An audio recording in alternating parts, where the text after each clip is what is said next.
क्या डाली हमने हेडिंग? Zero potential. अभी एकदम ऐसा स्पेसिफिक लग रहा है ना कुछ, जीरो पोटेंशियल, लेकिन क्या है क्या ये आइडिया, क्या लगता है आपको क्या हो सकता है ये? पोटेंशियल तो हमने पढ़ ली, पूरी कहानी उसकी समझ ली, पोटेंशियल क्या होता है, ड्यू टू पॉइंट चार्ज क्या होता है, पोटेंशियल का एक सिंपल फॉर्मूला देखे, फिर पॉइंट चार्ज वाला देखे, पोटेंशियल बहुत डिटेल में हमने पढ़ लिए, उसके रिलेटेड जो फॉर्मूले वगैरह थे। अभी जीरो पोटेंशियल क्या है, कोई बता सकता है? What is zero potential? आप क्या आइडिया से, जो भी अभी तक हमने पढ़ा उसके हिसाब से आप में से किसी को लगता है जीरो पोटेंशियल का कॉन्सेप्ट क्या होगा? कुछ भी जो आपको लगे, आप में से किसी को लगता है हाँ सर ये हो सकता है तो बोलो, गलत होगा चलेगा। सर रियान से बात हो गई, बता सकते हो जीरो पोटेंशियल का कॉन्सेप्ट आप लोगों के हिसाब से क्या होगा? आप तीनों बाहर आ जाओ।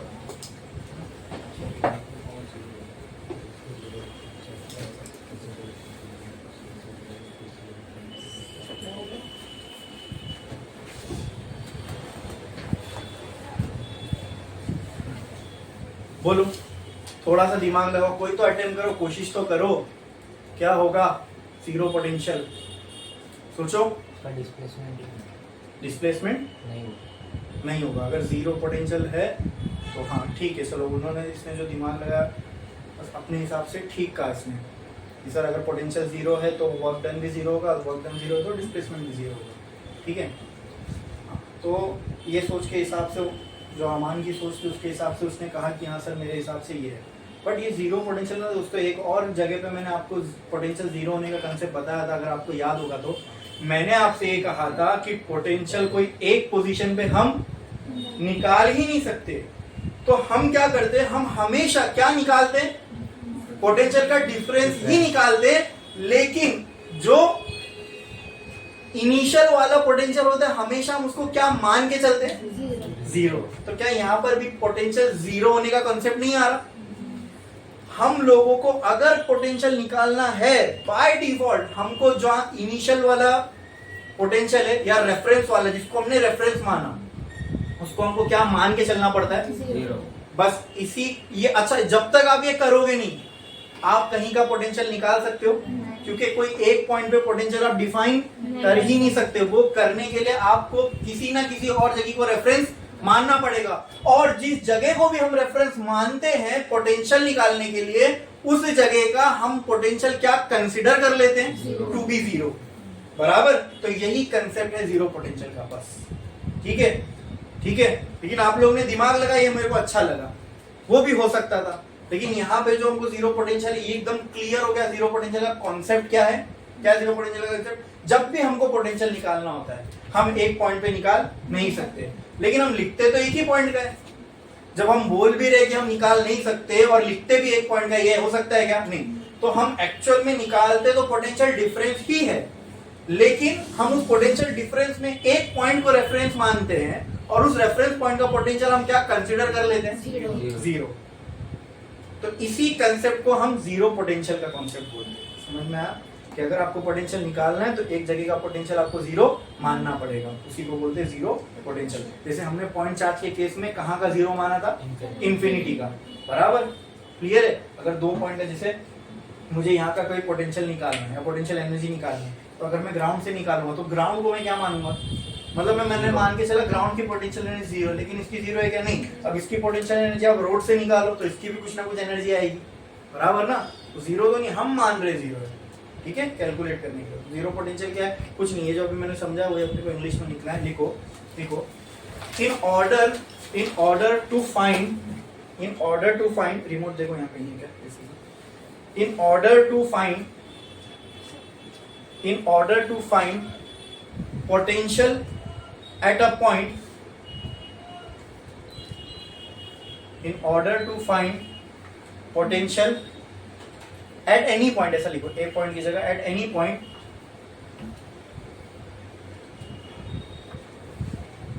we have to consider a reference,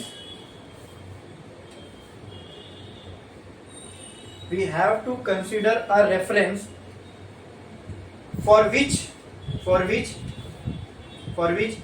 the potential is assumed to be zero, है ना?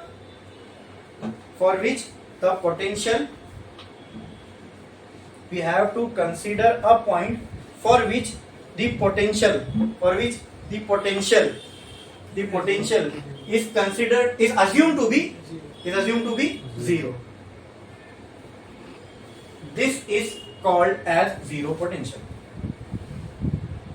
This is called as zero potential.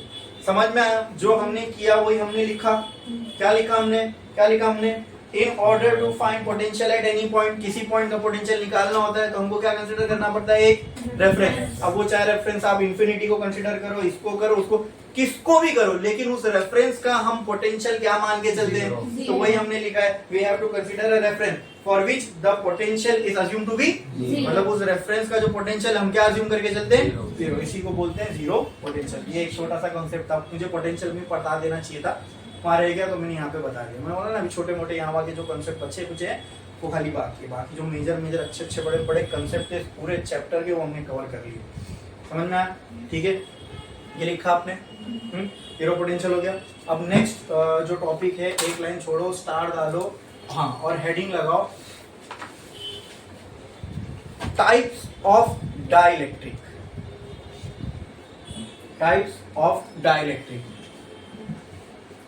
and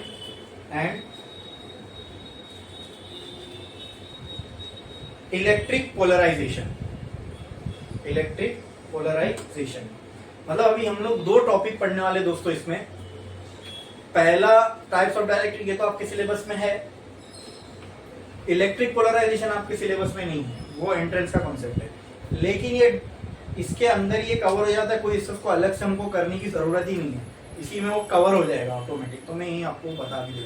ठीक है, खाली बताऊंगा, उसका मैथमेटिकल रिलेशन वगैरह कुछ नहीं करना है, खाली बताऊंगा इलेक्ट्रिक पोलराइजेशन होता क्या है, तो इसलिए मैंने वो लिखा दिया. ठीक है, अब डार्क इलेक्ट्रिक क्या होता है? एक मटेरियल होता है जो कहाँ जाता है? कैपेसिटर प्लेट्स के बीच में. क्यों? कैपेसिटेंस बढ़े, बस. ठीक. अब ये जो डाइलेक्ट्रिक मटेरियल हम डालते हैं ना कैपेसिटर के बीच में, इसके कुछ टाइप्स हैं. ठीक है, बस वही टाइप्स हमको देखना है. तो मटेरियल ही, अब वो मटेरियल के कुछ टाइप, जैसे मेटल से, क्या मेटल सिर्फ आयरन है, उसके कुछ टाइप्स है. जैसे डाइलेक्ट्रिक एक मटेरियल है, उसके भी कुछ जैसे प्लास्टिक एक मटेरियल है, लेकिन प्लास्टिक सिर्फ एक टाइप का नहीं होता. बॉटल का प्लास्टिक अलग होता है, ड्रम का प्लास्टिक अलग होता है. ठीक है, जो हम खाना खाते हैं, पार्सल करते हैं, उसका प्लास्टिक अलग होता है. एक पीपी प्लास्टिक, एलडीपी, एचडीपी, पेट, ये सब अलग अलग प्लास्टिक. समझ में आया? वैसे डाइलेक्ट्रिक मटेरियल है तो उसके भी कुछ टाइप्स है, तो वो टाइप्स देखने वाले हम लोग. डाइलेक्ट्रिक मटेरियल के कौन कौन से टाइप? फर्स्ट लिखो. First type of dielectric material is non polar dielectric. Non polar dielectric. इसका मैं आपको डेफिनेशन दे रहा हूँ, वो लिखो. नॉन पोलर डाइलेक्ट्रिक्स का, ठीक है, डेफिनेशन बोल रहा हूँ, वो लिखो.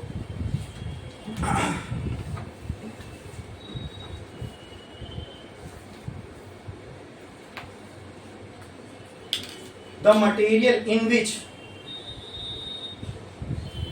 ऐसा in which नहीं, चलो लिखो, the material whose molecule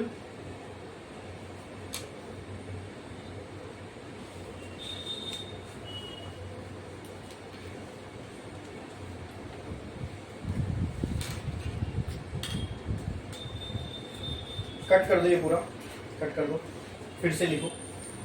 The molecules, ऐसा लिखो, the molecules in which center of positive charge coincides with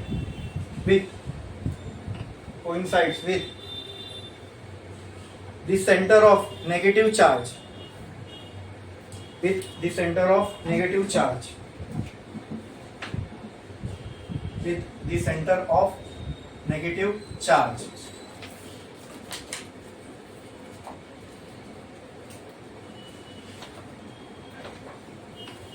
The center of negative charge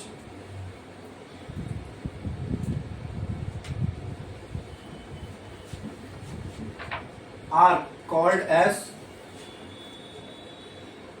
non-polar dielectric.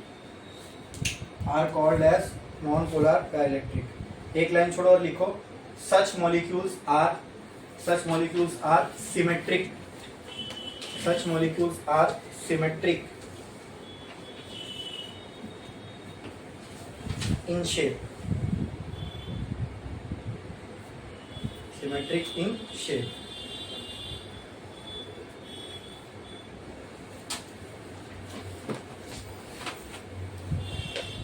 Example एक लाइन छोड़ के डाइलेक्ट्रिक नॉन पोलर डाइलेक्ट्रिक के example लिखो। एग्जाम्पल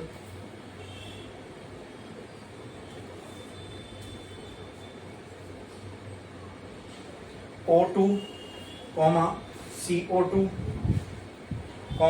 CH4, ठीक है।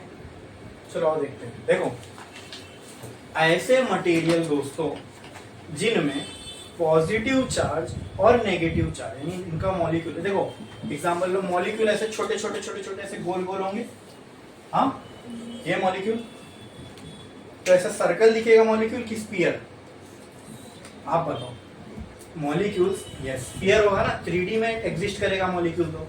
तो इमेजिन करते कि मॉलिक्यूल कैसे शेप्स के होते हैं, स्फीयर।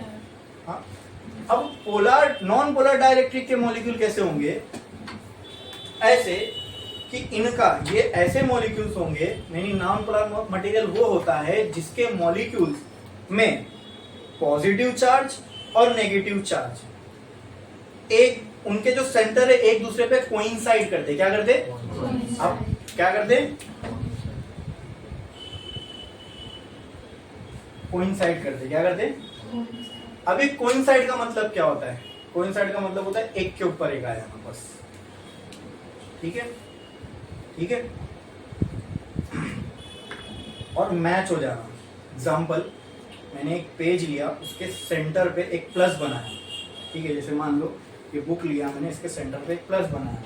एक और बुक दो। ये बुक लिया मैंने, इसके सेंटर पे माइनस बनाया।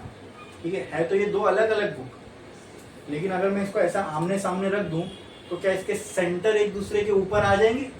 इसी को बोलते हैं कोइंसाइड होना। हो ना, एक के ऊपर एक आ जाना, बराबर एक के ऊपर एक।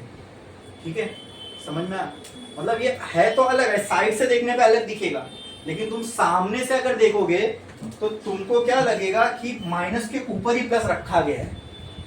समझे? समझे? तो उसी तरह ये जो मॉलिक्यूल्स हैं, ठीक है, नॉन पोलर डाइलेक्ट्रिक के, तो इनमें ये मान लो एक स्फीयर आगे है, एक स्फीयर पीछे है। आगे वाला पॉजिटिव है, पीछे वाला, लेकिन जब तुम सामने से देख रहे हो तो तुमको पॉजिटिव और नेगेटिव का सेंटर एक ही दिख रहा है।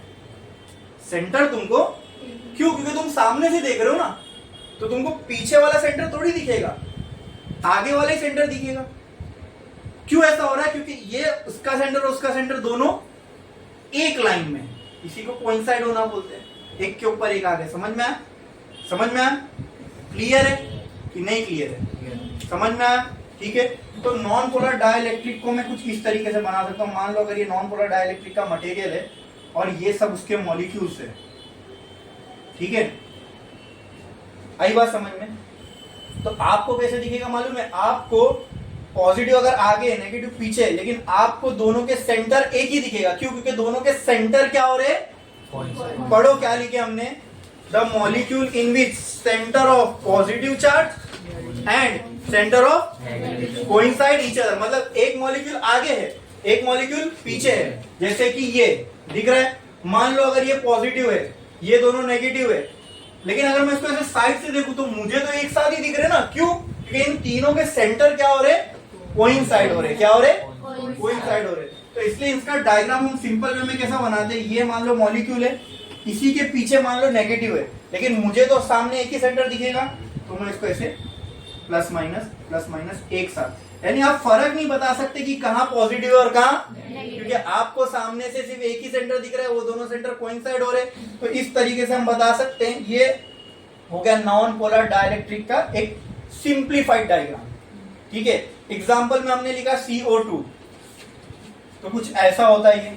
अब अगर मैं इसको साइड से देखूंगा तो देखो तीनों के सेंटर क्या है? देखो अलाइन है, एक साथ दिख रहा है। अगर मैं यहां से देखूंगा तो मुझे तीनों एक साथ दिखेंगे। सेकंड क्या लिखा? Non polar dielectrics are symmetric in shape. तो नॉन पोलर डाइलेक्ट्रिक को अगर आप देखोगे तो कैसे होते हैं, सिमेट्रिक होते हैं शेप में। कैसे? अगर O2 को देखो, मतलब मान लो ये एक मॉलिक्यूल होगा, ये एक मॉलिक्यूल, ये इसका सेंटर, ये इसका सेंटर, तो ये भी एक दूसरे से ऐसे क्या है, सिमेट्रिक है। क्लियर है? ऐसे भी देख लोगे तो ये सिमेट्रिक है। वैसे इसको भी देखो, यहाँ से काटू तो इक्वल पार्ट मिलेंगे, यहाँ से काटू तो भी इक्वल पार्ट मिलेंगे। समझ में आया? सिमेट्रिक होना इसको बोलते हैं। बोलो क्लियर है? इसमें किसी को कोई डाउट है?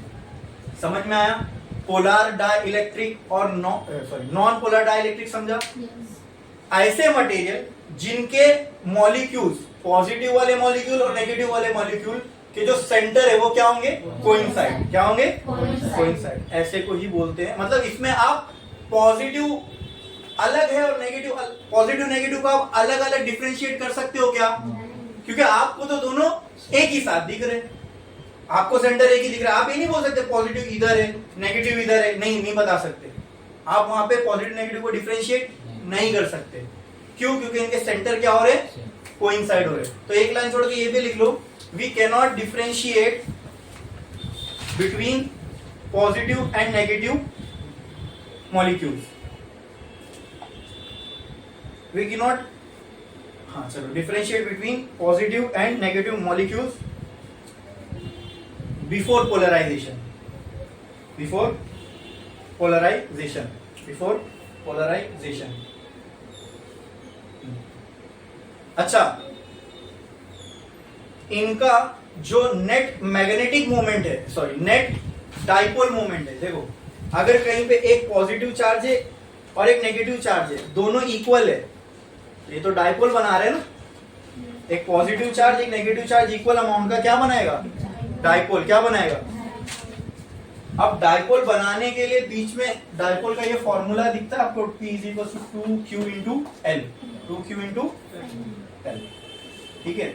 अब आपको देखने पे आप L को तो डिफरेंशिएट कर ही नहीं पा रहे हो, मतलब जो इनके बीच का डिस्टेंस है वो तो आपको दिख ही नहीं रहा है। तो अगर ऐसा मैं समझू ये L 0 है तो P की वैल्यू क्या हो जाएगी?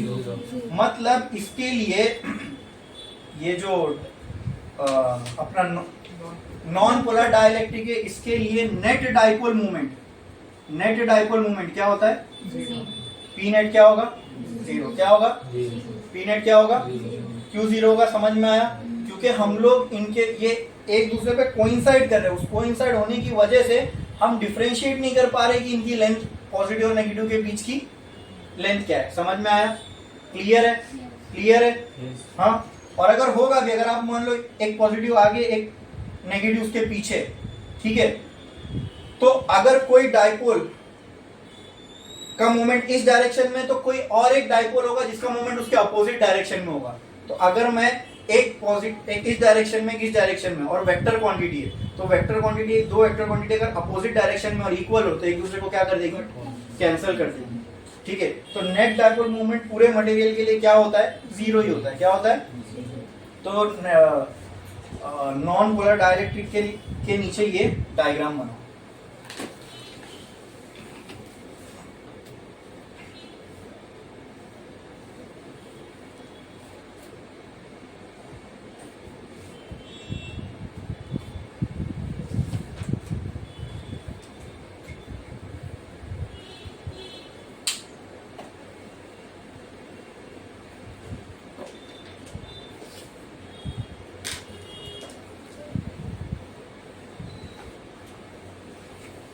अच्छा, अब अगर मैं इसको ये बना लिए, अगर मैं इसको एक्सटर्नल इलेक्ट्रिक फील्ड में डाल दूं, मतलब एक एक्सटर्नल इलेक्ट्रिक फील्ड मैंने आजू बाजू क्या है, या मान लो ये डाइलेक्ट्रिक मटेरियल था, एक्सटर्नल इलेक्ट्रिक फील्ड का मतलब ये है कि मैंने इसको कैपेसिटर में डाल दिया। अरे कैपेसिटर की प्लेट के बीच में क्या होती है? यूनिफॉर्म इलेक्ट्रिक फील्ड होती है ना। तो इस मटेरियल के लिए तो वो इलेक्ट्रिक फील्ड एक्सटर्नली हुई, इस मटेरियल के लिए वो इलेक्ट्रिक फील्ड क्या हो गई? आप समझ ना, इसको मैं एक्सटर्नल इलेक्ट्रिक फील्ड में डाल रहा हूँ, मतलब क्या, वही मैंने कैपेसिटर में डाल दिया, उसी के लिए तो बना है ये। तो जब मैं इसको एक्सटर्नल इलेक्ट्रिक फील्ड में डालूंगा दोस्तों, सोचो क्या होगा? इलेक्ट्रिक फील्ड में ये साइड क्या होगा? ये साइड क्या होगा? इसके अंदर कौन कौन से चार्ज है? आप इन लोग को डिफरेंशिएट कर पा रहे हो? क्यों? कैसे? वो दोनों के तो सेंटर एक साइड है, आप पॉजिटिव नेगेटिव को अलग देख ही नहीं पा रहे हो। लेकिन जैसे आप इसको इलेक्ट्रिक फील्ड में डालोगे तो क्या होगा? पॉजिटिव भागेगा नेगेटिव मतलब इस साइड, और नेगेटिव भागेगा। तो क्या मैं बोल सकता हूं इलेक्ट्रिक फील्ड में रखने के बाद इसका हाल कुछ मतलब पॉजिटिव भागेगा इधर, नेगेटिव भागेगा, ये पॉजिटिव चाहेगा यहां जाने की कोशिश करेगा, नेगेटिव ऐसी सबके साथ होगा, ऐसी सबके साथ होगा। क्या अब पॉजिटिव नेगेटिव के बीच में डिस्टेंस आ गया L, पहले था। तो क्या अब यहाँ पे मूवमेंट भी होगा? तो सारे डाइपोल मूवमेंट क्या इस डायरेक्शन में अलाइन हो जाएंगे और वैसे ही रहेंगे, क्योंकि बाहर इलेक्ट्रिक फील्ड है। जब बाहर को इसको इलेक्ट्रिक फील्ड मिल रही है तो पॉजिटिव हमेशा उधर ही रहेगा, नेगेटिव हमेशा।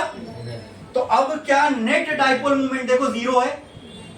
यहां पे तो डाइपोल मूवमेंट था ही नहीं क्योंकि सेंटर कोइंसाइड हो रहे थे। यहां पे डाइपोल मूवमेंट जीरो होगा क्योंकि कोई डाइपोल ये साइड पे है ही नहीं। तो यहाँ पे नेट डाइपोल मूवमेंट जीरो के बराबर। ये कब हुआ? जब हमने इसको इलेक्ट्रिक फील्ड में रखे। इलेक्ट्रिक फील्ड में रखने के बाद, ठीक है, एक्सटर्नल इलेक्ट्रिक फील्ड में रखने के बाद, तो यहां एरो डालना और यहां लिख देना आफ्टर प्लेसिंग, ऐसा लिखो, एरो डालो और लिखो आफ्टर प्लेसिंग इन इलेक्ट्रिक फील्ड, आफ्टर प्लेसिंग इन इलेक्ट्रिक फील्ड। इलेक्ट्रिक फील्ड के लिए आप ऐसे एरो भी बना सकते हो, आफ्टर प्लेसिंग इलेक्ट्रिक फील्ड। तो इलेक्ट्रिक फील्ड में इसको प्लेस करने से क्या हो जाएगा? जो पॉजिटिव है वो पॉजिटिव से दूर भागेंगे, मतलब यहां आ जाएंगे। तो नेगेटिव है वो पॉजिटिव की तरफ जाएंगे, तो यहां आ जाएंगे। तो अब क्या आप इजीली डिफरेंशिएट कर सकते हो पॉजिटिव का है नेगेटिव का है? हाँ बराबर, पॉजिटिव वाला मॉलिक्यूल इधर आ गया, नेगेटिव वाला इधर आ गया। अब जो सेंटर टू सेंटर के बीच का डिस्टेंस साफ साफ दिख रहा है। अब क्या डाइपोल मूवमेंट बनेगा? यस। तो क्या अब मैं बोल सकता हूं मॉलिक्यूल्स के बराबर दो पोल्स बन गए? पहले बने थे? पहले मॉलिक्यूल्स के दो एग्जैक्ट अलग अलग पोल बने थे, अब बन गए। क्या यहां आप इजीली बोल सकते हो? यहां बोल सकते हो कौन सा साइड पॉजिटिव है कौन सा नेगेटिव है? यहां आप इजीली बोल सकते हो। मतलब क्या मैं बोल सकता हूं यहाँ पे इसके पोल्स बन गए, पहले थे अब बने, पहले पोल्स थे अब बने। तो क्या मैं बोल सकता हूं इसका पोलराइजेशन हो गया? हाँ, इसी को बोलते हैं electric polarisation. Non polar dielectric को इलेक्ट्रिक फील्ड में डालना ताकि वो पोलराइज हो जाए, पॉजिटिव अलग नेगेटिव अलग, इसी को बोलते हैं इलेक्ट्रिक पोलराइजेशन। मन में आ? अब ये कब होता है? जब सारे डाइपोल मूवमेंट एक डायरेक्शन में अलाइन हो, सारे डाइपोल मूवमेंट एक डायरेक्शन में अलाइन हो। आई बात समझ में? क्लियर है? समझा कि नहीं समझा? समझा कि नहीं समझा? जब सारे डाइपोल मूवमेंट एक डायरेक्शन में अलाइन हो जाएंगे, ठीक है, तो पॉजिटिव एक तरफ हो जाएगा, नेगेटिव एक तरफ। जब पॉजिटिव एक तरफ हो गया, नेगेटिव एक तरफ हो गया, तो ये बन गया ना पोल्स। तो ये क्या हो गया? पोलराइजेशन हो गया मटेरियल का। हमने देखा ना डाइलेक्ट्रिक में पोलराइजेशन होता है। डाइलेक्ट्रिक मटेरियल पहले सादा था, जैसे कैपेसिटर में डाले पॉजिटिव एक तरफ भाग गए, नेगेटिव एक तरफ भाग गए, तो ये क्या हुआ? इसी को बोलते हैं इलेक्ट्रिक पोलराइजेशन। पोलराइजेशन का मतलब कोई पूछा तो क्या क्या? हाँ, नॉन पोलर डाई इलेक्ट्रिक का polarisation, non polar dielectric को, ठीक है, पोलर डाइलेक्ट्रिक बना देना, इसी को बोलते हैं इलेक्ट्रिक पोलराइजेशन। अब क्योंकि अपने पोलर डाइलेक्ट्रिक देखे नहीं हो तो ये डेफिनेशन पूरा समझ में नहीं आएगा। मैं पोलर डाइलेक्ट्रिक भी बताता हूँ आगे, वो कर दे। एक लाइन छोड़ो, स्टार डालो और लिखो पोलर डाइलेक्ट्रिक, लिखो पोलर डाइलेक्ट्रिक। अब नॉन पोलर डाइलेक्ट्रिक वो होते हैं जिसमें पॉजिटिव नेगेटिव के सेंटर कोइंसाइड हो रहे थे, तो नॉन पोलर डाइलेक्ट्रिक क्या होंगे? और उसको नॉन पोलर देखो इसलिए भी बोल रहे थे क्योंकि वहां पोल्स नहीं बन रहे। पोल्स तभी नहीं बनेंगे जब सेंटर कोइंसाइड नहीं होगा।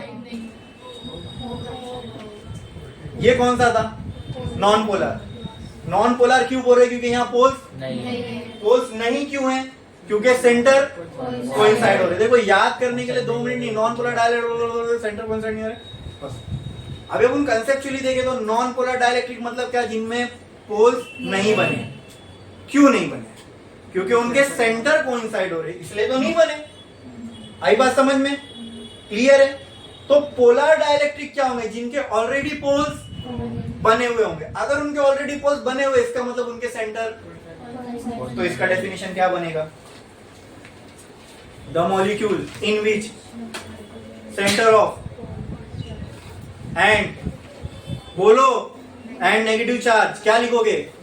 Does not coincide with each other are called as polar. बस करो। देखो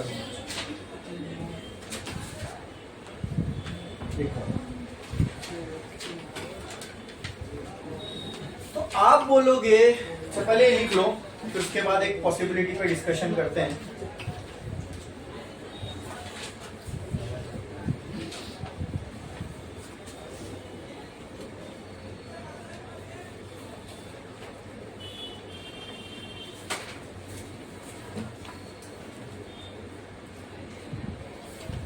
तो आप बोलोगे ये डेफिनेशन पढ़ के सर, जब इसमें पहले से ही मॉलिक्यूल पोलराइज है, ठीक है, तो इसमें नेट डाइपोल मूवमेंट होगा। जैसे यहाँ पे ये पोलराइज हो गए, मतलब पॉजिटिव नेगेटिव पहले बाद में अलग हुआ इलेक्ट्रिक फील्ड के बाद, तो यहाँ नेट डाइपोल मूवमेंट जीरो नहीं है। बिना इलेक्ट्रिक फील्ड में डाले नेट डाइपोल मूवमेंट। अब मैं पोलर डाइलेक्ट्रिक बना रहा हूं, पोलर डाइलेक्ट्रिक।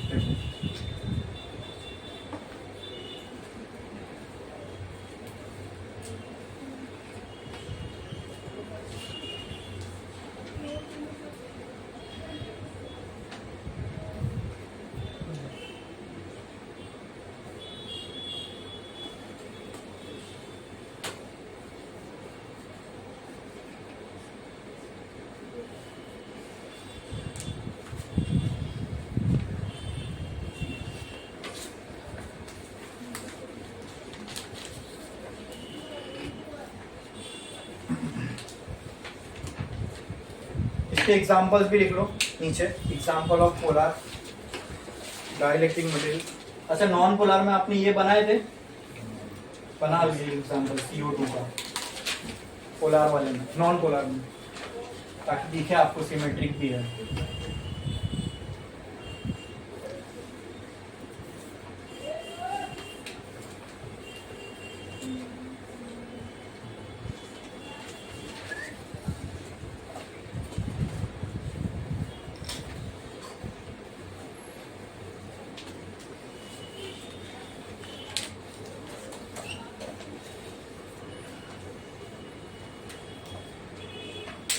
ठीक है, इसका एग्जांपल लिख लो नॉन पोलर डाइलेक्ट्रिक का।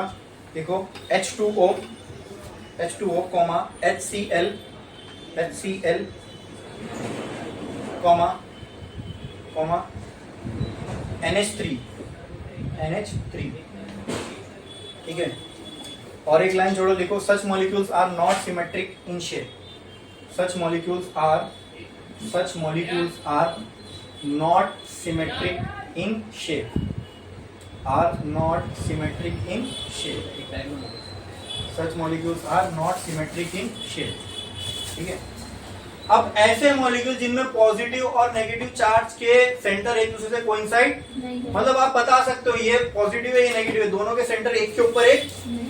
पहले क्या होता है, ये पॉजिटिव नेगेटिव दोनों के सेंटर एक दूसरे के ऊपर आ रहे थे, अब ये पॉजिटिव ये नेगेटिव दोनों अलग अलग है। ठीक है, तो अब नेगेटिव पॉजिटिव अगर अलग अलग है तो क्या नेट डाइपोल मूवमेंट होगा, डाइपोल मूवमेंट रहेगा इसका, इसके बाद डाइपोल मूवमेंट रहेगा, क्योंकि हाँ दोनों के सेंटर के बीच में कुछ डिस्टेंस है। लेकिन फिर भी नॉन पोलर डाइलेक्ट्रिक में पूरे मटेरियल के लिए नेट डाइपोल मूवमेंट होता है जीरो, बिना इलेक्ट्रिक फील्ड में डाले। अगर जब तक मैंने इलेक्ट्रिक फील्ड में नहीं डाला तो ये पूरे मटेरियल का नेट डाइपोल मूवमेंट क्या होगा, सर ऐसा क्यों? अब इसमें तो सेंटर के बीच में डिस्टेंस है और इस फॉर्मूले के अकॉर्डिंग डाइपोल मूवमेंट नेट कुछ ना कुछ होना चाहिए। तो देखो क्यों नहीं होता है, डाइपोल मूवमेंट का डायरेक्शन क्या होता है, negative to, it is a vector quantity. अगर कोई और एक और डाइपोल मूवमेंट है जो जस्ट इसके अपोजिट है, तो ये और ये एक दूसरे को, अब अगर ये डाइपोल मूवमेंट इस डायरेक्शन में, ये डाइपोल मूवमेंट इसमें होगा, ये डाइपोल मूवमेंट इस डायरेक्शन में, तो ये डाइपोल मूवमेंट इस डायरेक्शन में होगा। तो मॉलिक्यूल्स के पास तो डाइपोल मूवमेंट होगा, लेकिन अगर कोई डाइपोल मूवमेंट इस डायरेक्शन में, तो उसको कैंसिल करने के लिए इसके अपोजिट में भी कोई ना कोई डाइपोल मूवमेंट वहां मौजूद है। तो अगर मैं पूरे बॉडी के लिए या पूरे सिस्टम के लिए, पूरे मटेरियल के लिए नेट डाइपोल मूवमेंट निकालूं, मतलब सबको ऐड कर दूं, तो आंसर क्या आएगा? क्योंकि इसको ये कैंसिल कर रहा है, इसको ये, तो सबको अगर ऐड कर दूं तो फाइनल आंसर क्या आने वाला है? जीरो ही आएगा। आई बात समझ में? ठीक है। अच्छा, अगर इसको इलेक्ट्रिक फील्ड से गुजार दिए तो क्या होगा? देखो, जब मैं इसको इलेक्ट्रिक फील्ड में रखूंगा, पहले ये बना लो नीचे, ये वाला बना लो।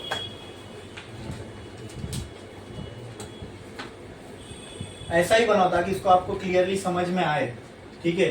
ये पी का डायरेक्शन है, पी डायपोल मूवमेंट, ये इससे समझ में आ रहा है कि एक डायपोल मूवमेंट इस डायरेक्शन में तो दूसरा इस डायरेक्शन में, दोनों एक दूसरे को क्या कर रहे हैं, कैंसल।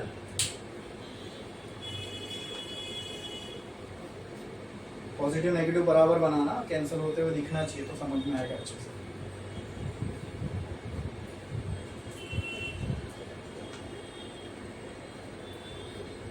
अब इनको ये भी समझ में आएगा पोलर डाइलेक्ट्रिक क्यों बोल रहे हैं, क्योंकि इनमें ऑलरेडी पोल्स बने हुए दिख रहे हैं, पॉजिटिव और यहाँ पर ऐसे पोल्स बने हुए थे क्या पहले से, नहीं, इलेक्ट्रिक फील्ड में रखने के बाद बने। तो नाम से समझ जाओगे ना, नॉन पोलर मतलब पोल्स नहीं बन रहे। पोल्स नहीं कब बनेंगे, जब सेंटर कोइंसाइड होंगे। तो उनका डेफिनेशन क्या बन गया, the molecule in which positive and negative centre coincide each other, उसको बोलते हैं नॉन पोलर। पोलर का मतलब यहाँ पोल पहले से बने होंगे, अगर पोल पहले से बने हैं मतलब सेंटर कोइंसाइड नहीं होंगे, तो इसका डेफिनेशन क्या बन गया, the molecule in which centre of positive and negative charge do not coincide is called as, लेकिन नेट डायपोल मूवमेंट दोनों में ही जीरो होगा। क्यों, यहाँ तो समझ में आता है बीच में कोई डिस्टेंस ही नहीं है, डिस्टेंस ही नहीं तो नेट डायपोल मूवमेंट जीरो, जब एक के लिए जीरो तो सबके लिए। लेकिन यहाँ पे देखो एक एक मॉलिक्यूल के पास खुद का डायपोल मूवमेंट है, लेकिन अगर मैं सबका निकालूंगा पूरे मटेरियल का तो क्या आएगा। उसका रीजन यहाँ पे क्या है, उसका रीजन ये कि अगर कोई डायपोल मूवमेंट ये डायरेक्शन में तो कोई और होगा ये डायरेक्शन में, कोई ऐसा है तो कोई डायपोल मूवमेंट ऐसा होगा। तो मतलब अगर मैं सबको टोटल करूं तो हर इस वाले के लिए हर ये वाला होगा, हर ये वाले के लिए हर ये वाला होगा, हर ये वाले के लिए हर ये वाला होगा। तो नेट डायपोल सबको ऐड करूंगा तो आंसर क्या आएगा, तो इसके लिए नेट डायपोल मूवमेंट क्या होता है। अब after placing this in electric field, arrow डालो और लिखो आफ्टर प्लेसिंग इन इलेक्ट्रिक फील्ड। अब देख लो अगर मैंने इसको इलेक्ट्रिक फील्ड में रख दिया, एक्सटर्नल इलेक्ट्रिक फील्ड में, अब बताओ क्या होने वाला है इसका। ये साइड सुनो, ये साइड पूरा क्या होगा, ये साइड पूरा क्या होगा। आफ्टर प्लेसिंग इलेक्ट्रिक फील्ड का मतलब क्या, इसको मैं कैपेसिटर में ही तो डालने वाला हूँ ना, डाइलेक्ट्रिक का काम ही वही है। तो कैपेसिटर में इस साइड पॉजिटिव होगा, उस साइड नेगेटिव होगा, इसके लिए तो एक्सटर्नल इलेक्ट्रिक फील्ड हो गई। हाँ, क्या होगा, पॉजिटिव कहाँ भागेगा, राइट साइड, पॉजिटिव से दूर राइट, नेगेटिव यहाँ, मतलब क्या इसका भी हाल कुछ ऐसा ही होगा, negative positive negative positive negative positive negative positive negative positive बराबर। अब यहाँ पे ये डायपोल मूवमेंट सारे अलाइन हो गए एक डायरेक्शन में। Now all the dipole movements are aligned in one direction, जैसे यहाँ हो रहा था। अब क्या ये नेट डायपोल मूवमेंट जीरो होगा इसका, नहीं। अब क्यों जीरो होगा, सब तो ये डायरेक्शन में, इनको कैंसिल करने के लिए इस डायरेक्शन में कोई है, क्यों नहीं है, क्योंकि इलेक्ट्रिक फील्ड आ गई तो इलेक्ट्रिक फील्ड फोर्स करेगी पॉजिटिव को इधर जाने और नेगेटिव को, तो ऑटोमेटिकली सारे पॉजिटिव इधर सारे नेगेटिव, इनका भी पोलराइजेशन हो गया। आई बात समझ में, हाँ करो।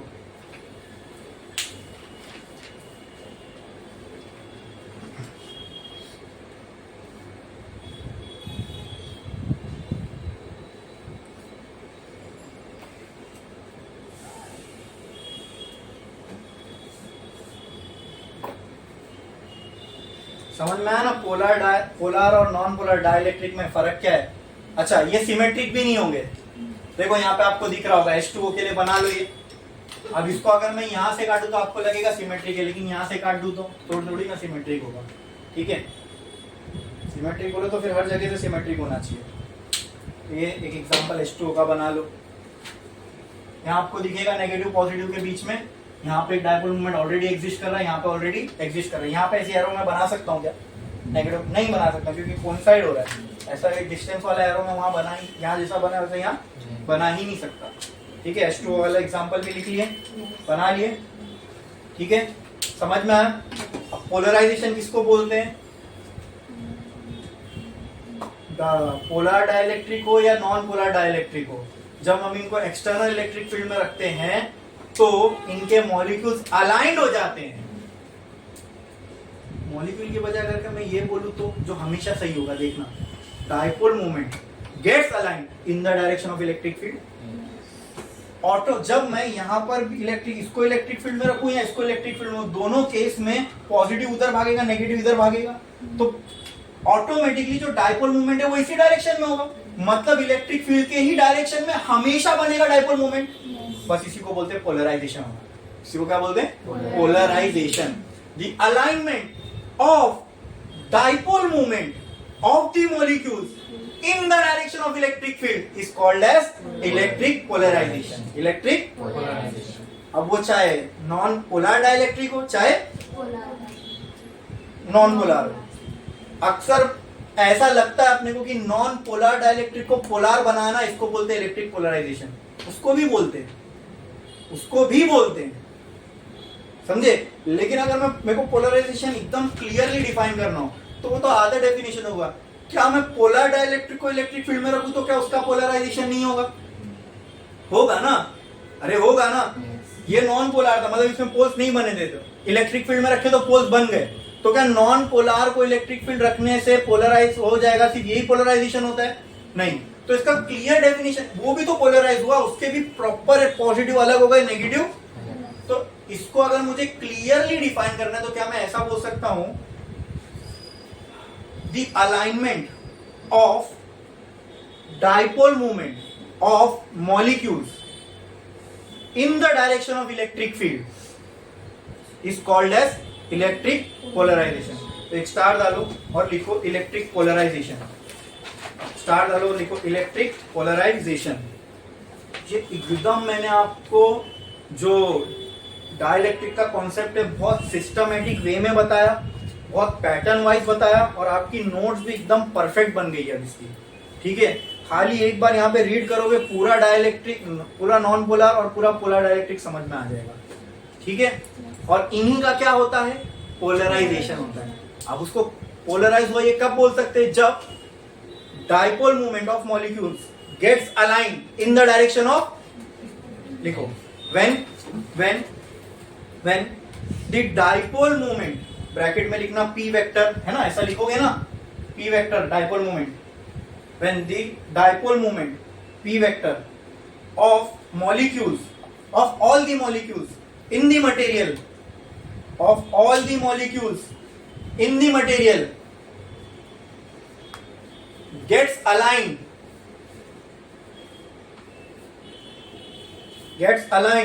in the direction of external electric field, in the direction of external electric field,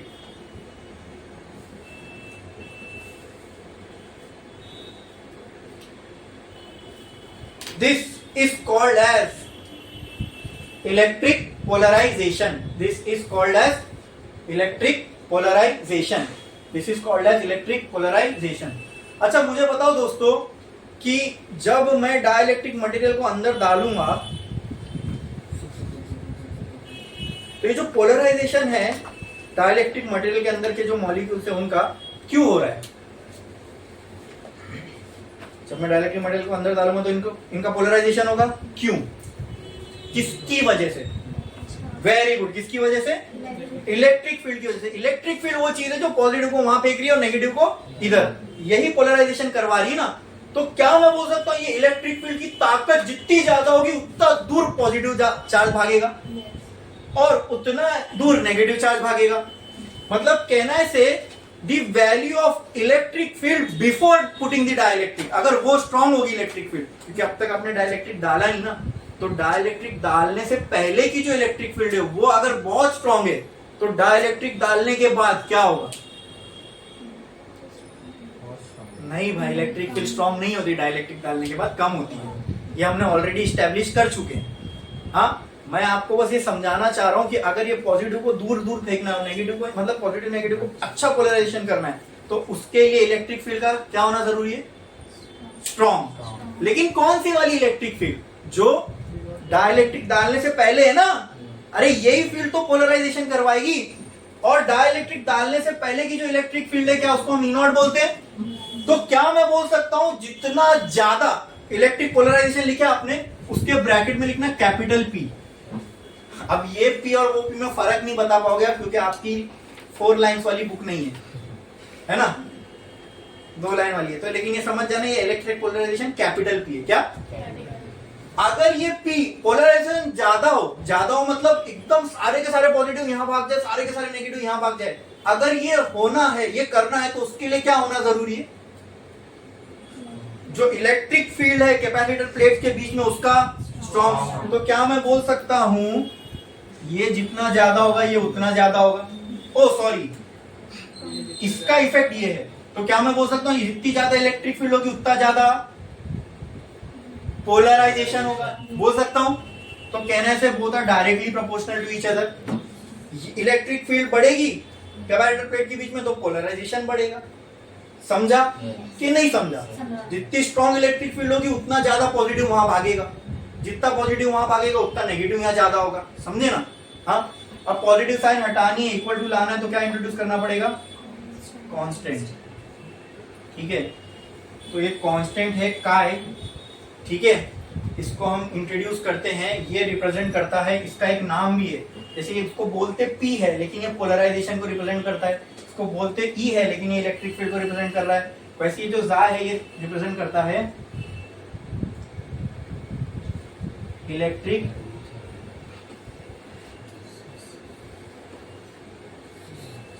susceptibility. क्या है ये? ससेप्टिबिलिटी। क्या है? ससेप्टिबिलिटी। क्या है? ससेप्टिबिलिटी। क्या है? ससेप्टिबिलिटी। ये सिंबल क्या किसको रिप्रेजेंट करता है? Electric susceptibility. अच्छा, ये इलेक्ट्रिक ससेप्टिबिलिटी का मतलब क्या? जितनी ये ज्यादा होगी, ससेप्टिबिलिटी का मतलब अब्सॉर्ब करने की क्षमता। किसको अब्सॉर्ब करने की? पोलराइजेशन को। यानी जितनी ज्यादा ये ससेप्टिबिलिटी होगी उतना अच्छा पोलराइजेशन होगा। तो जितनी कम ससेप्टिबिलिटी होगी उतना कम पोलराइजेशन होगा। आई बात समझ में? क्लियर है? समझे? तो ये ससेप्टिबिलिटी एक प्रॉपर्टी है मटेरियल की। जो डाइलेक्ट्रिक आप डाल रहे हो तो आप बताओ मुझे कौन सा डाइलेक्ट्रिक जल्दी पोलराइज होगा और ज्यादा होगा, नॉन पोलर या पोलर? तो वही बोल रहा हूं, उस पे आएंगे हम लोग, किसकी ससेप्टिबिलिटी है वही जानना है अपने को। तो मुझे पहले आप इन दोनों में से बताओ, नॉन पोलर जल्दी पोलराइज हो जाएगा कि ये पोलर जल्दी पोलराइज हो जाएगा? हाँ, पोलर। क्यों? क्योंकि उसमें ऑलरेडी पॉजिटिव नेगेटिव बने हुए हैं, खाली उनको अलाइन करना है। इसमें पहले उनको अलग करना है फिर अलाइन करना है। आई बात समझ में? हाँ, तो दोनों में से किसकी ससेप्टिबिलिटी ज्यादा होगी? समझे? तो यही होती है ससेप्टिबिलिटी की प्रॉपर्टी कि कितना जल्दी अपने अंदर से इलेक्ट्रिक फील्ड को, या कितना जल्दी उसके डायपोल जो है वो अलाइन हो जाते हैं। समझ में आया? क्लियर है? पक्का पक्का पक्का। तो यहाँ पे ये भी खत्म हो गया, polar dielectric, types of dielectric, electric polarisation खत्म। ठीक है, एक लाइन छोड़ो, स्टार डालो, हेडिंग लगाओ। अभी छोटे छोटे टॉपिक है। कंडक्टर, कंडक्टर,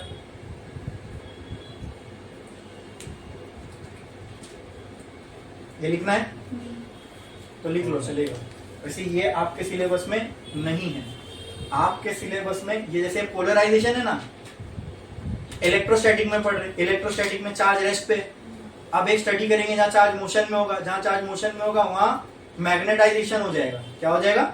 जैसे यहाँ पोलराइजेशन है, ऐसी मैग्नेटिक इफेक्ट में एक चीज पढ़ेंगे उसको बोलेंगे मैग्नेटाइजेशन। जैसे ये इलेक्ट्रिक ससेप्टिबिलिटी है वहां पे होगी मैग्नेटिक ससेप्टिबिलिटी। जैसे यहाँ इलेक्ट्रिक फील्ड है वैसे वहां।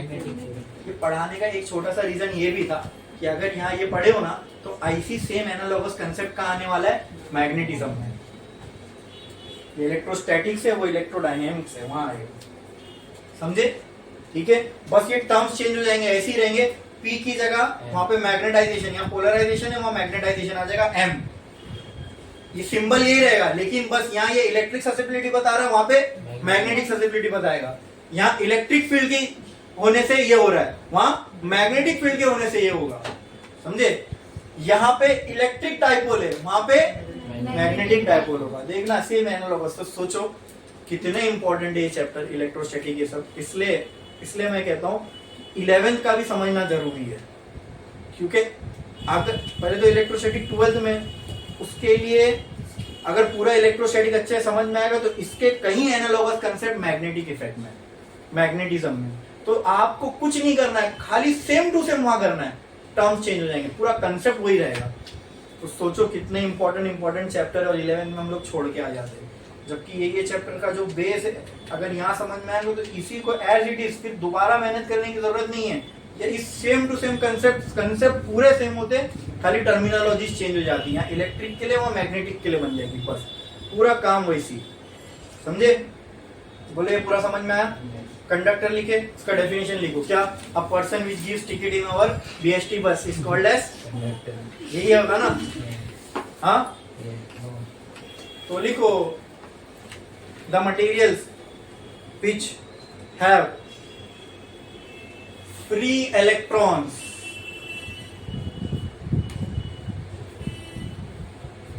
Eight room temperature are called as conductor. अब ऐसा मटेरियल जिसके पास रूम टेम्परेचर में भी फ्री इलेक्ट्रॉन है, देखो ऐसा नहीं, मैं नहीं बोल रहा हूँ वुड और प्लास्टिक में फ्री इलेक्ट्रॉन नहीं हो सकते, लेकिन उनको फिर एनर्जी देनी पड़ेगी और उनको फ्री करवाना पड़ेगा शेल्फ में एनर्जी देके। तो ऐसा कोई मटेरियल उठा के लाओ ना जो रूम टेम्परेचर पे जिसके इलेक्ट्रॉन फ्री मिल जा रहे, तो ऐसे मटेरियल है हमारे पास, कॉपर है, सिल्वर है, एल्यूमिनियम है। तो हम बजाय वो मटेरियल के जिसको हीट करने के बाद वो अपने अंदर से इलेक्ट्रॉन रिलीज करे फिर वो इलेक्ट्रिसिटी कंडक्ट करेगा, इससे अच्छा ऐसा मटेरियल पहले ही ले लेता हूं ना जिसमें पहले से इलेक्ट्रॉन फ्री है। तो ऐसा मटेरियल जिसके अंदर फ्री इलेक्ट्रॉन मौजूद है एट रूम टेम्परेचर, तो इसको क्या बोलते हैं? कंडक्टर। फिर आपने छोटी क्लास में पढ़ा नहीं सर, कंडक्टर तो हमने वो पढ़ा था, the material which allows electricity to flow through it is called as conductor. अरे भाई इलेक्ट्रिसिटी फ्लो तभी होगी ना जब इलेक्ट्रॉन्स फ्री होंगे। हाँ, जिसमें इलेक्ट्रॉन फ्री होंगे वो इलेक्ट्रिसिटी कंडक्ट करेगा। तो छोटी क्लास की तो छोटे इजी थोड़ा पढ़ते थे, अब बड़ी क्लास में आ गए तो वही चीज को घुमा के बोलो, थोड़ा टफ करके बोलो, ताकि कोई कॉमर्स आर्ट्स वाले को समझ ही में ना आए कंडक्टर का मतलब क्या है। ठीक है, the material which of free electron eight room temperature, वही क्या बोल दिया, समझ में आया? द मटेरियल्स विच हैव, तो सीधी सी बात है जब ये होगा तभी वो इलेक्ट्रिसिटी कंडक्ट कर पाएगा इजीली रूम टेम्परेचर पे, समझे? एग्जाम्पल क्या है कंडक्टर के? कॉपर है, सिल्वर है, अल्युमिनियम। ठीक है, आपको पता है इन तीनों में सबसे ज्यादा कंडक्टिविटी किसकी है? हाँ, किसकी है?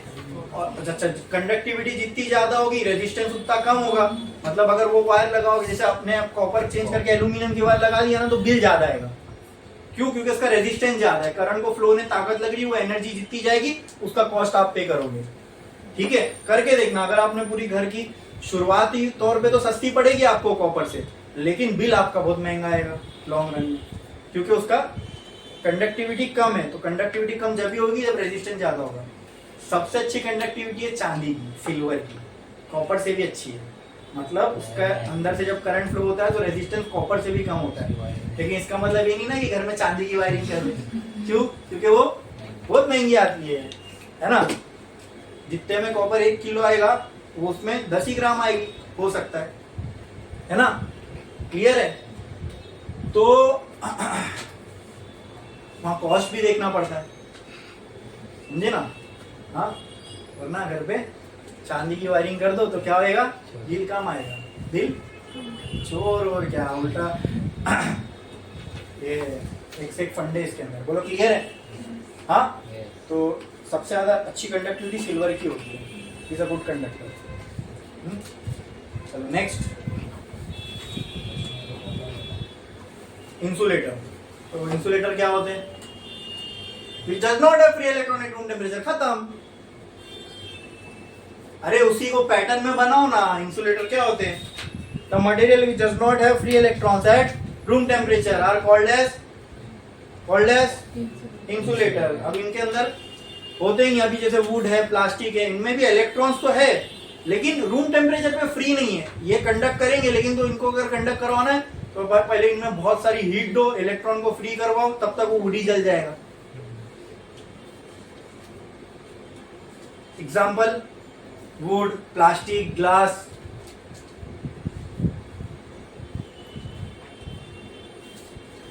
तो अभी जैसे देखो कॉपर है, ये इसका न्यूक्लियस है, ये शेल्स है, ठीक है। यहाँ इलेक्ट्रॉन है, यहाँ इलेक्ट्रॉन है, यहाँ इलेक्ट्रॉन है, लेकिन कुछ इलेक्ट्रॉन यहाँ से निकल के फ्री भी हो जाते हैं। किसमें? कॉपर में, एट रूम टेम्परेचर।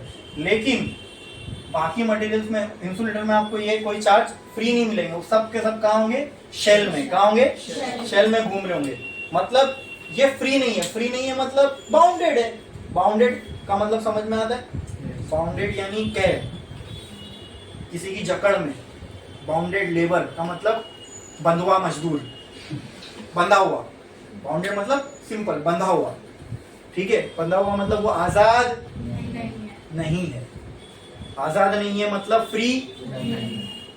तो क्या लगता है कि अगर मैं ये बोलूं कि insulator does not have any free charge, या फिर ये बोलूं in insulator all the charges are bounded, एक ही बात है ना। ग्लास आधा खाली है बोलूं आधा भरा है बोलूं, मतलब तो एक ही है। तो इस डेफिनेशन को मैं इस तरीके से भी बोल सकता हूँ, insulator does not have free charge at room temperature, या फिर in insulator the charges are bounded. Clear है, समझ में आया?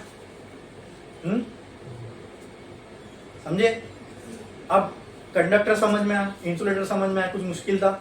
फ्री चार्ज बाउंड चार्ज देख लेते क्या होता है। फ्री चार्ज क्या होता है? द चार्जेस, हाँ, the charges which are available for conduction, सुनो सुनो सुनो, आर अवेलेबल फॉर कंडक्शन, ठीक है। अब कंडक्शन के लिए अवेलेबल है, इसका मतलब क्या, वो मूव हो सकते हैं, they are not bounded, they are not, अरे जो फ्रीली मूव हो सकता है इसका मतलब वो बाउंडेड। तो क्या मैं इसको डेफिनेशन है, फ्री चार्ज क्या होते हैं, दी, सुनो लिखो मत, the charges which are available for conduction, ठीक है, and are not in any orbit. आई बात समझ में? मतलब अब ये ऑर्बिट में नहीं है, ऑर्बिट से बाउंडेड नहीं है, ये क्या हो गए, फ्री। आई बात समझ में? क्लियर है? अच्छा, तो सिंपल वे में इसको ऐसे लिख देते हम लोग, दी, लिखो free charge, the charges which are available for conduction, the charges which are available for conduction, the charges which are available for conduction are called as free charge.